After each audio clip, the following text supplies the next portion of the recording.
What? முடியும்னு சொன்னதுக்கு அப்புறம் தானே உங்ககிட்ட அக்ரிமெண்டே போட்டேன். இப்ப முடியாதுன்னு சொன்னா என்ன சார் அர்த்தம்? சார், நீங்க எந்த நம்பிக்கையில இந்த ப்ராஜெக்டை எடுத்தீங்கன்னு எங்களுக்கு தெரியல. யோசிச்சு பார்த்ததுல இந்த கப்பல் கரையேறுமான்னு எங்களுக்கு தெரியல. உங்களோட சேர்ந்து நாங்களும் தோக்கறதுக்கு தயாரா இல்ல. என்ன சார் இப்படி பேசுறீங்க? நம்பிக்கை வைங்க சார். சார், இந்த ப்ராஜெக்ட் முடிச்சிடலாம் சார். சார், நம்பிக்கை வைக்கிறதுக்கு இந்த ப்ராஜெக்ட்ல 1% கூட வாய்ப்பு இல்ல சார். நேத்து வரைக்கும் உங்களுக்கு நம்பிக்கை இருந்துச்சு இல்ல சார்?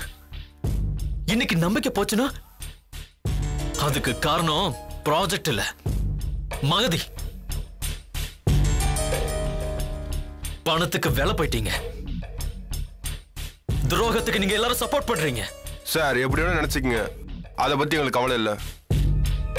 இந்த ப்ராஜெக்ட்ல நாங்க இல்லைன்னு நீங்க முடிவு பண்ணிக்கோங்க. தமிழ்நாட்டில் இருக்கிற எந்த ஒர்க்கர்ஸும் உங்களுக்கு சப்போர்ட்டா வேலை செய்ய வர மாட்டாங்க. நாங்க இந்த ப்ராஜெக்டை கை விட்டுட்டு வேற வேலையை பார்க்கறதா நல்லது. வாங்க போலாம். சார்,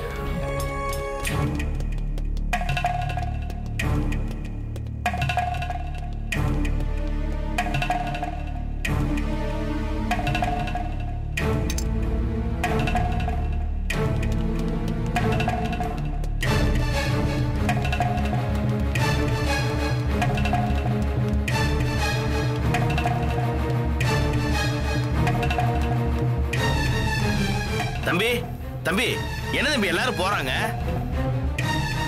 அக்ரிமெண்ட்டை கேன்சல் பண்ணிட்டு போறாங்கண்ணே. என் நம்பிக்கையை உடைச்சிட்டு போறாங்க. என்ன தம்பி, என்ன சொல்றீங்க? என்ன அடிக்கிற ஆயுதமா மகதி இவங்களை பயன்படுத்திக்கிட்டா. உங்களை அழிக்கிறதுல அந்த மகதிக்கு என்ன தம்பி அவ்வளவு சந்தோஷம்?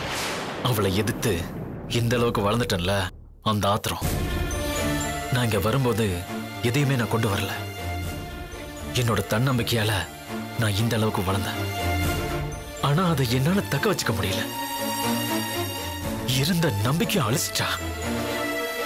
இனிமே போராடுறதுக்கு உடம்புல தெம்பு இல்ல, மனசுல தைரியமும் இல்ல. இதுதான் என் வாழ்க்கையில நடக்கணும்னு விதி. விதியை மாத்தி எழுதுற சக்தி எனக்கு இல்ல. இந்த 100 நாள் அக்ரிமெண்டோட பணம், பேர், புகழ் எல்லாம் என்னை விட்டு போக போகுது. நான் என் பழைய வாழ்க்கைக்கு போக போறேன். அங்க எனக்கு எதிரிங்க இருக்க மாட்டாங்க, துரோகிங்க இருக்க மாட்டாங்க.